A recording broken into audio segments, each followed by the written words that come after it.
Now, the Cleveland Cavaliers did recently win their home game 9-0 off of a huge night from Ty Jerome, who had 29 points. But I actually want to talk about the NBA Cup game against the Celtics. Now, they did lose, but it was only a 3-point loss, and we did see Donovan Mitchell once again show up. He had 35 points. Now, the downside of this, though, is Darius Garland only having 8 points and having a terrible shooting night. This is not a bad thing for the Cavaliers, as they held their own against a defending champion that's projected to win about 65 games this season. They have about 4 All-Stars on that team. They have a lot of depth in that team. So to lose by 3 points, by the defending champions and a team of this caliber, when your second option is off like that, is not a bad thing.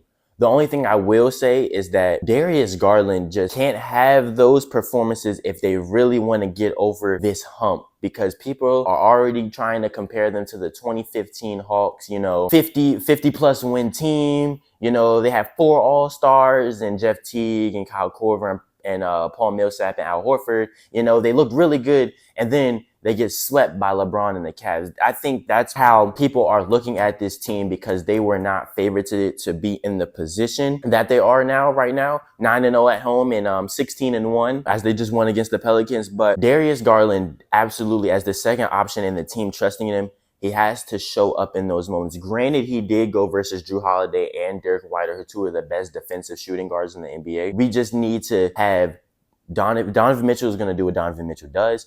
And if Darius Garland does what he does that we know he can do, get those points in the mid-range, he did set up his teammates very well in that game. If he can score at the rate that we know he can, as the team expects him to, Cavaliers could go quite far. I think this is a very well-rounded team with a good amount of shooting and depth. And Caris LeVert, Ty Jerome, as we just saw, Darius Garland, Donovan Mitchell, Evan Mobley, and Jarrett Allen. They're a great shooting team, but they're also very well-rounded defensively, which I feel as though they could get very far in this East and maybe give the Celtics issue. But Jason Tatum, on the other hand of that story, also had an amazing night. Tatum had 33 points, 12 rebounds, and 7 assists on 50% shooting from the field and 6 for 10 from 3.